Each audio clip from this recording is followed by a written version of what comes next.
Hello बच्चों, आप लोग कैसे हैं? आशा करता हूं कि आप लोग अच्छे होंगे। रक्षाबंधन की ढेर सारी शुभकामनाएं आपको। ठीक है, मैथ मैजिक 108 रक्षाबंधन की ढेर सारी शुभकामनाएं देती है। हैप्पी रक्षाबंधन। अगर आप इस चैनल पर नए हैं तो सब्सक्राइब लाइक जरूर करें और ऐसे ऐसे वीडियो देखने के लिए मैथ मैजिक 108 को प्यार दुलार अवश्य दें। तो चलिए विलोपन और प्रतिस्थापन विधि को आज तोड़ेंगे रक्षाबंधन पर। ठीक है, विलोपन विधि और प्रतिस्थापन विधि को। तो देखिए ये क्वेश्चन एक उठा के लाए। ठीक है, पहला इसको मान लेंगे, इसको दूसरा मान लेंगे। पहला दूसरा मान लिए। ठीक है, अब किसी एक को तोड़ना। विलोपन विधि कहता है कि किसी एक को तोड़ना। पहले विलोपन से तोड़े विधि को सॉल्व करेंगे, फिर प्रतिस्थापन से सॉल्व करेंगे। लास्ट में क्या अंतर बताएंगे, तो विलोपन विधि क्या होता है और प्रतिस्थापन विधि क्या होता है। ठीक है, तो इसमें एक को तोड़ना है, या तो x को तोड़ना है या तो y को तोड़ना है। हम y को तोड़ते हैं। ठीक है, अगर y को तोड़ते हैं तो देखो तोड़ के नहीं काटता, काटेंगे तो नहीं काटेगा, क्योंकि प्लस माइनस का चिन्ह हम बराबर बराबर नहीं, प्लस माइनस का चिन्ह तो है लेकिन बराबर बराबर नहीं है। तो देखिए क्या क्या करेंगे। यहाँ पर जितना है दो समीकरण 2 को गुना कर देंगे, यहाँ पर जितना उसको 4 से गुना कर। क्यों किया ऐसा? क्योंकि हम बराबर करना चाह रहे हैं। क्या करना चाह रहे हैं? बराबर करके हम काटना चाह रहे हैं। अब मेरा सॉल्व हो जाएगा, देखते हैं करके। अब 2 से सभी को गुना कर देंगे, जितना है सभी को गुना कर दें। तो द्वितीय 6x प्लस 4 दूनी 8y बराबर 10 दूना 20।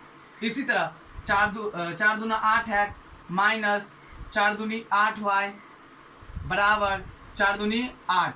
मान लिया हो गया।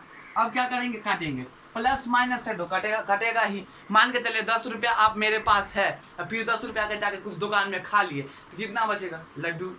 ठीक है, लड्डू है। देखिए कट गया, ये काट दिए। अब ये जोड़िए, यहाँ पर कुछ नहीं था, प्लस है। क्या करेंगे?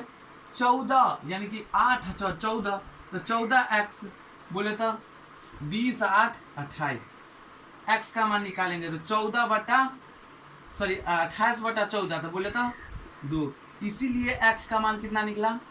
x का मान कितना निकला? 2। x का मान कितना? अब क्या कहता है समीकरण विलोपन विधि में, जिसका मान निकला यानी कि y का मान निकला तो x का वैल्यू फिर समीकरण 1 में जाके पुट करेंगे। अगर y का मान निकला तो समीकरण 1 में जाके x का वैल्यू पुट करेंगे। तो x का वैल्यू मेरे पास आया है, तो x का वैल्यू समीकरण 1 में जाके क्या करेंगे? हम पुट करेंगे। ठीक है, तो x का मान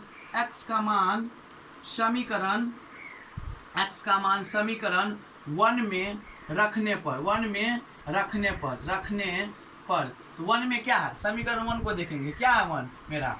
3x प्लस 4y बोले तो 10।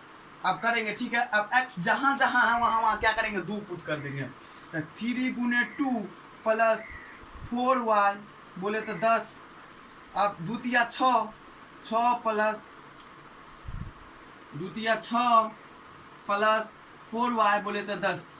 इसीलिए y बराबर 4y बराबर क्या? 4y बराबर सॉरी, यहाँ 6 होगा, 6 होगा, सिर्फ 6 होगा, क्योंकि द्वितीय 6, तो 6y बराबर 10 घटे 4, 10 घटे 6, ये वाला 6। इसीलिए y बराबर 4/4 बोले तो 1। y का वैल्यू मेरा कितना आया? 1। देखे गड़बड़ाया नहीं ना कहीं। y का वैल्यू मेरा कितना आया है? 1। कितना आया है? 1। अब इसी तरह प्रतिस्थापन विधि से सॉल्व करेंगे। कौन विधि से? प्रतिस्थापन विधि से सॉल्व करेंगे। प्रतिस्थापन विधि क्या कहता है कि एक को प्रतिस्थापित कीजिए। तो 3x प्लस 4y बराबर 10।